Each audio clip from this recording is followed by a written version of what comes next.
देखिए, सभी अभिभावकों को मेरा प्रणाम व छात्र व छात्राओं को मेरा शुभाशीष। आज के इस वीडियो में हम पढ़ने जा रहे हैं द्रव्य की 3 भौतिक अवस्थाओं को, जो कि आप पहले से पढ़ते आ रहे हैं। आपने इनके बारे में पहले भी रसायन विज्ञान में या विज्ञान में पढ़ा होगा कि ब्रह्मांड में द्रव्य की 3 भौतिक अवस्थाएं होती हैं, ठोस, द्रव व गैस, जिनको हम सॉलिड, लिक्विड एंड गैस के नाम से जानते हैं। द्रव्य की और भी परिभाषाएं हैं। एक परिभाषा हमने लास्ट वीडियो में पढ़ी थी, उसके अलावा भी और भी इसकी परिभाषाएं हैं। क्या कि द्रव्य वह होता है जिसमें जड़त्व होता है।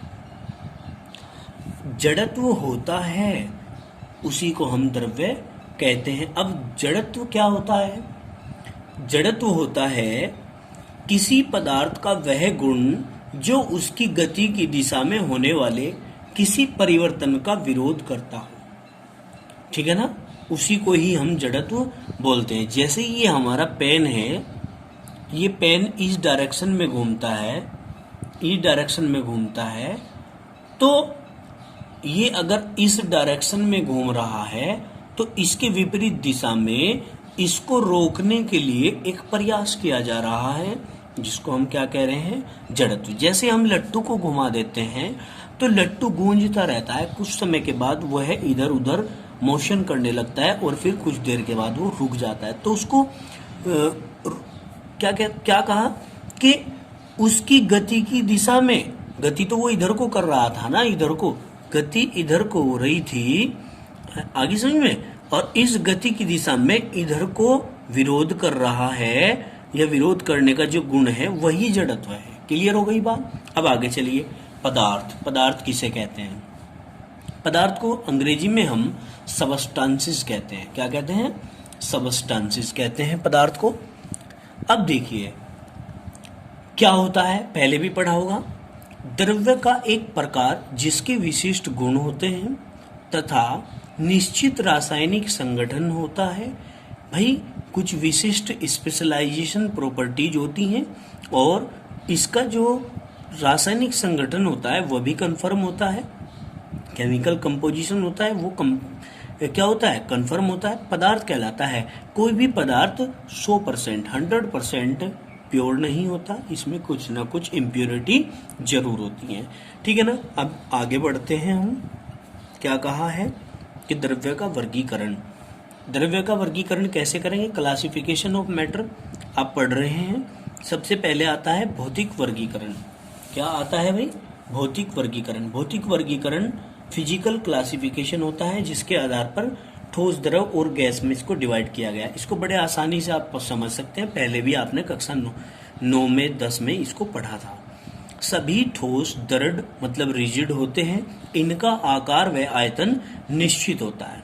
मतलब ठोस, भाई आकार और आयतन निश्चित। अगर आप किसी लोहे के पदार्थ को ऊपर से नीचे फेंक देते हैं तो देखेंगे कि उसके आकार में, आयतन में कोई परिवर्तन हुआ है कि नहीं।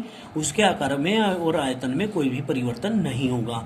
रिजिड होता है। रिजिड का कैसे पता चलेगा? आप उठा करके ईंट किसी के सर में मार दो, सच में मत मार देना, ये मैं एग्जाम्पल के तौर पे समझा रहा हूँ।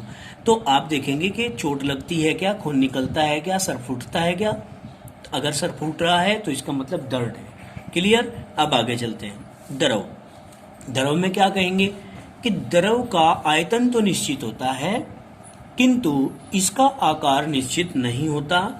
इसका आकार, अधन्य लगा देना यहाँ, अधन्य, इनका आकार निश्चित नहीं होता है।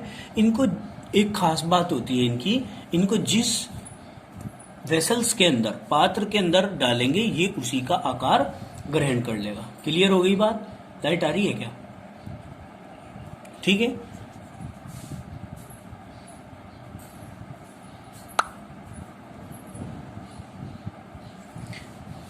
जिस बर्तन में डाला जाता है ये उसी का आकार ग्रहण कर लेता है। ठीक है, ये किसकी पहचान है? ये द्रव की पहचान है। अब देखिए गैस, पेज नंबर 21, गैस। देखो एक तो होता है द्रव्य, द्रव्य की तो होती है तीन भौतिक अवस्थाएं, ठोस, द्रव, गैस, और एक ये जो द्रव होता है, द्रव, ये इस द्रव्य का ही एक पार्ट है, ठीक है ना, ये समझ लेंगे। गैस पढ़ेंगे। गैस की अवस्था में द्रव्य का आकार व आयतन अनिश्चित होता है, दोनों अनिश्चित होते हैं, तथा इस अवस्था में द्रव का प्रसार जो होता है वो अनंत तक किया जा सकता है। मतलब गैसों की एक खास बात होती है, ये अगर पूरे एटमॉस्फेयर में खोल दी जाए, इसके बर्तन को खोल दिया जाए गैस के, तो ये पूरे एटमॉस्फेयर में इसके मॉलिक्यूल बिखर जाते हैं, फैल जाते हैं, ठीक है ना। अब देखिए रासायनिक वर्गीकरण पढ़ेंगे। रासायनिक वर्गीकरण क्या है एक द्रव्य का? केमिकल क्लासिफिकेशन बोलते हैं इसको। रासायनिक प्रकृति के आधार पर द्रव्य को तीन भागों में डिवाइड किया गया है। कौन कौन से? तत्व, यौगिक और मिश्रण। क्या क्या? तत्व, यौगिक और मिश्रण। सबसे पहले हम तत्व को पढ़ेंगे जो कि एलिमेंट बोला जाता है, अंग्रेजी में एलिमेंट बोलते हैं इसको। देखिए ध्यान से पढ़ेंगे। तत्व वह पदार्थ है जिसे भौतिक अथवा रासायनिक विधियों द्वारा आगे सरल पदार्थों में विभाजित नहीं किया जा सकता। आगे सिंपल सब्सटेंस में डिवाइड नहीं किया जा सकता, क्योंकि तत्व अपने आप में ही सबसे सिंपल होता है, इसको हम आगे और तोड़ नहीं सकते। जैसे चांदी Ag होता है, तांबा Cu होता है, लोहा Fe होता है और जिंक Zn होता है। क्लियर हो गई? तो तत्व या परमाणु की परिभाषा लगभग आप सेम कह सकते हैं कि क्योंकि परमाणु भी सबसे छोटा होता है, इसको भी हम तोड़ नहीं सकते, परमाणु को भी तोड़ा नहीं जा सकता। इसी प्रकार तत्व को भी नहीं तोड़ा जा सकता, तत्व भी सबसे सिंपल होता है। तत्वों का वर्गीकरण पढ़ेंगे आगे। भौतिक तथा रासायनिक गुणों के आधार पर तत्वों को धातु, अधातु तथा उपधातु में वर्गीकृत किया जा सकता है। धातु, अधातु और उपधातु में वर्गीकृत किया जा सकता है। अब धातु क्या होते हैं? धातु देखिए, धातु को हम प्यार से मेटल कह देते हैं। क्या कह देते हैं? मेटल कह देते हैं। में पदार्थ या में तत्व जो इलेक्ट्रॉन को आसानी से त्याग देते हैं। में तत्व जो इलेक्ट्रॉन को इजीली डोनेट कर देते हैं, धनायन में परिवर्तित हो जाते हैं, धातु कहलाते हैं। सामान्य स्थितियों में ये ठोस होते हैं, किस किस को छोड़कर?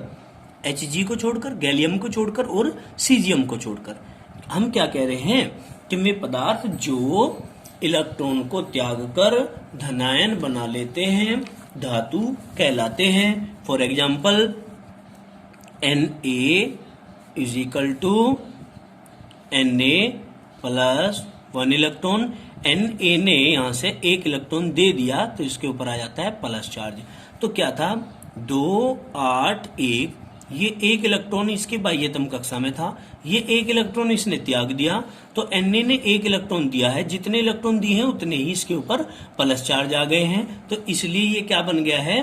सोडियम धनायन। क्या बन गया है? सोडियम धनायन बन गया है। बताइए जरा, इतनी बात समझ में आई है क्या? इसी प्रकार मैग्नीशियम को ले सकते हैं, Mg का क्या होता है? 2, 8 एंड 2। इसके आउटर मोस्ट सेल में 2 इलेक्ट्रॉन प्रेजेंट है, 2 इलेक्ट्रॉन ये डोनेट कर रहा है, तो Mg के ऊपर कितने पॉजिटिव चार्ज? 2 रुपए आ गए भाई। अगर 2 पॉजिटिव चार्ज आ गए, अगर कोई व्यक्ति है उसके पास 1 रुपया एक्स्ट्रा है, तो वो 1 रुपया किसी और को दे देता है। किसी और को मतलब अंशुल भैया जी थे, अंशुल भैया जी के पास क्या था? 1 रुपया था अधिक, मतलब अपनी आवश्यकता से अधिक 1 रुपया था। अंशुल भैया जी ने वो 1 रुपया आकाशपाल भैया जी को दे दिया, तो अंशुल भैया जी के पास एक धनायन चार्ज आ गया और आकाशपाल भैया जी ने वो ले लिया, आकाशपाल भैया जी के पास एक ऋणायन चार्ज आ गया। क्लियर हो गई बात? ये समझ गए होंगे आप लोग। अब हम आगे चलते हैं। धातुओं के गुण। धातुओं के गुण में क्या है? Properties of metal. इनके घनत्व उच्च होते हैं, मतलब घनत्व उच्च, घनत्व से मतलब है द्रव्यमान से, मतलब धातुओं में ज्यादा भार होता है, ठीक है ना, क्योंकि इनके मॉलिक्यूल बिल्कुल पास पास होते हैं, तथा इनमें एक विशेष धात्विक चमक होती है। इनमें क्या होती है? एक विशेष धात्विक चमक होती है। धातुओं में एक शाइनिंग होती है ना, समझ रहे होंगे। तो धातुओं में क्या होती है? एक विशेष चमक होती है। अब आगे चलते हैं। धातुओं में तन्यता। तन्यता मतलब खींचकर तार बनाए जाने का गुण होता है। आघात वर्धनीयता मतलब इनको पीटकर पतली चादरें बनाने का गुण भी इनके अंदर होता है। आघात, आघात मतलब चोट मारना, वर्धनीयता मतलब फैलना, चोट मारने पर ये फैलने का गुण रखते हैं। कौन रखते हैं? मेटल, मेटल की बात कर रहे हैं। पेज नंबर 22 पर आगे हैं। हमने क्या कहा? ये विद्युत तथा ऊष्मा की सुचालक होती है, मतलब इनमें करंट भी बहता है और ऊष्मा भी इनमें बहती है। नेक्स्ट चलते हैं। एजी विद्युत की सबसे अच्छी चालक है, मतलब सिल्वर जो होता है इसके अंदर सबसे अच्छा गुण होता है करंट के बहने का, जबकि जो लेड है इसके अंदर सबसे कम मात्रा में करंट बहता है। नेक्स्ट पॉइंट पर चलते हैं। धातुओं के गलनांक तथा क्वथनांक उच्च होते हैं, इसलिए क्योंकि इनके अंदर जो बॉन्ड होते हैं वो बॉन्ड मजबूत बॉन्ड होते हैं एक दूसरे के साथ, प्लस माइनस यानी कि विद्युत संयोजी बंध इनके मध्य बनते हैं, जो कि तोड़ने में उन बंधों को सबसे ज्यादा एनर्जी देनी पड़ती है, इसलिए इनके गलनांक और क्वथनांक उच्च होते हैं। धातुओं के ऑक्साइड जो होते हैं वो अक्षारीय होते हैं, जो धातुओं के ऑक्साइड होंगे वो अक्षारीय होंगे। क्लियर होगी बात? जैसे Na2O, सोडियम ऑक्साइड, जैसे MgO, ये अक्षारीय होते हैं। मतलब अगर इनको, इनके ऑक्साइडों को जल में मिला दिया जाए तो क्या बन जाएगा? अक्षार बन जाएगा। ठीक है ना? कैसे बन जाएगा? जैसे Na2O plus H2O is equal to, Na के 2 हैं तो 2 कॉमन ले लिया, Na ऑक्सीजन के भी 2 हैं तो O 2 एकम 2, हाइड्रोजन के 2 हैं तो 2 एकम 2, मतलब NaOH, तो क्या बन गया? अक्षार बन गया कि नहीं बन गया? इसलिए इनके ऑक्साइड अक्षारीय होते हैं, क्योंकि जल में मिलाने पर अक्षार का निर्माण करते हैं, इसलिए इनके जलीय विलयन को अक्षारीय कहा जाता है। अधातु पर आते हैं। अब किस पर आते हैं? अधातु पर। क्या पढ़ेंगे? Non metals. नॉन मेटल्स में तत्व जिनके परमाणुओं में इलेक्ट्रॉन के ग्रहण करके ऋणायन बनाने की प्रवृत्ति होती है, अधातु कहलाते हैं। ज्ञात अधातुओं में बहुत कम ठोस हैं, बहुत ही कम अधातु ऐसे हैं जो ठोस हैं, जैसे गंधक हो गया, सल्फर बोलते हैं, फास्फोरस हो गया, आयोडीन हो गया, ये अधातु हैं परंतु ठोस अवस्था में पाए जाते हैं, इसलिए ये अपवाद भी होते हैं। ब्रोमीन हो गया, ब्रोमीन अधातु है जबकि ये द्रव होता है, शेष गैस है। बाकी जितने भी अधातु हैं सारे के सारे गैस हैं। अब आपने कहा कि क्या होते हैं अधातु? जो इलेक्ट्रॉन को लेकर ऋणायन बनाने की प्रवृत्ति रखते हैं, ग्रहण करके इलेक्ट्रॉन को ऋणायन बनाने की प्रवृत्ति रखते हैं, जैसे F plus 1 electron is equal to F negative, मतलब 2 और 7। फ्लोरीन का 9 था, इसके इलेक्ट्रॉनिक विन्यास करेंगे तो 2 और 7 आएगा।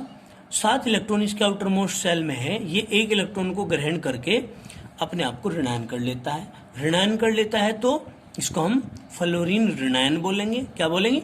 फ्लोरीन ऋणायन। और इस प्रवृत्ति को ही हम अधातुओं को गुण कहते हैं, अधातु कहते हैं। क्लियर होगी बात? अब देखिए, ये फ्लोरीन क्या हुआ? अधातु हुआ।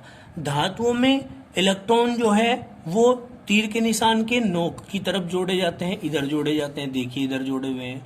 अधातुओं के केस में ये अधातु है तो इसमें पूंछ की तरफ जोड़े जाते हैं, ये बात आप ध्यान रखेंगे। इसी प्रकार ऑक्सीजन है 2 और 6 प्लस 2 इलेक्ट्रॉन, क्योंकि 6 हैं, अगर ये 2 इलेक्ट्रॉन ले लेगा तो इसके हो जाएंगे 8, और प्रत्येक तत्व अपने बाह्यतम को उसमें 8 इलेक्ट्रॉन पूरे करने की प्रयास करता है, इसी को ही अष्टक नियम कहते हैं। ऑक्सीजन के ऊपर 2 इलेक्ट्रॉन इसने लिए हैं तो 2 ही माइनस चार्ज आ गए हैं। क्लियर हो गई बात? ये बात आप लोगों